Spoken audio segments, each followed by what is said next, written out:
പെട്ടു ഗൈസ്. ഞങ്ങൾ ബ്ലോക്കിൽ പെട്ടു. 6 മണിക്ക് കേക്ക് മുറിക്കാനുള്ള പ്ലാനിങ് ആയിരുന്നു. പക്ഷെ മണി 5:45. എന്താവും നല്ലോണം മിക്കവാറും അവന്റെ ബർത്ത്ഡേ. നമസ്കാരം. ചുമ്മാ വന്നാടാ. ശരി, 2 കുരിപ്പുകൾ വരാനുണ്ട് എന്ന് പറയേണ്ടി വരും.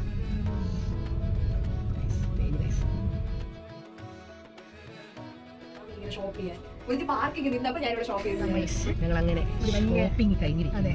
വലിയൊരു കടമ്പ. 5 minutes ഷോപ്പിംഗ്. 6:05 കയറി നമ്മൾ കടയിൽ 6:10 നമ്മൾ സാധനം എടുത്ത് കഴിഞ്ഞു. ബില്ല് ചെയ്യാനൊരു അവിടെ എന്തായാലും ആർക്കറിയാമല്ലോ ഗൈസ്. അവന് സർപ്രൈസ് സത്യം പറഞ്ഞാൽ ഞങ്ങൾ ആരും എന്നവൻ അറിഞ്ഞൂടാ. ഈ വീഡിയോ കാണുമ്പോഴേക്കും അവൻ ഞങ്ങളെ കഷ്ടപ്പെടാൻ മനസ്സിലാവുന്നത്. ഞാൻ 2:30 ഇറങ്ങിയതാണ്. നിങ്ങൾ മനസ്സിലാക്കണം. 5 മണിയുള്ള വീഡിയോ ബ്ലോക്ക് അല്ലേ ഗൈസ്, എന്ത് ചെയ്യാൻ പറ്റും?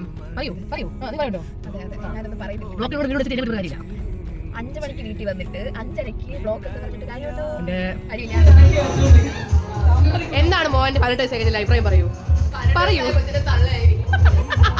പ്രായപൂർത്തിയായി എന്തോന്ന്? ആരെ കണ്ണാത്തത്രക്ക് കണ്ണാത്തത്?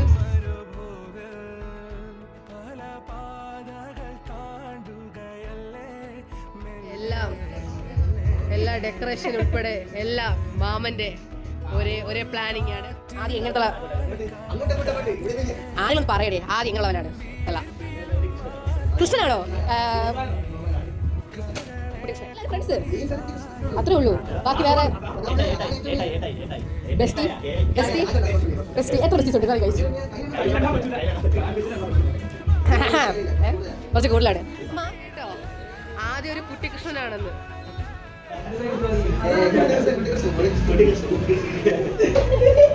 കൈ എണ്ണ അത്ര ബെസ്റ്റീസ് ഉണ്ടെന്ന്. കയ്യിലെ എണ്ണ അത്ര ബെസ്റ്റീസ് ഉണ്ടെന്ന്.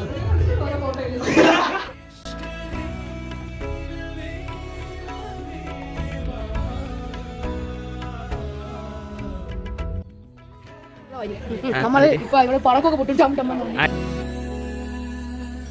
മണൽക്കാറ്റിലേതോ സാന്ധ്യ നിലാവിൽ കടൽക്കാറ്റു വീശും ഏകാന്തരാവിൽ കിനാത്തോണി നീങ്ങും മോഹമായി ദൂരെ വിളിക്കുന്നു തീരം ചിലമ്പൊച്ച പോലെ. അരികിൽ ചേർന്നണയാൻ ഇരുമനസ്സും കുളിരണിയേ ഇനിയും ഒരു പൊൻപുലരിയിൽ ശലഭമായി ഉണരാൻ ചേരുവാൻ ചായ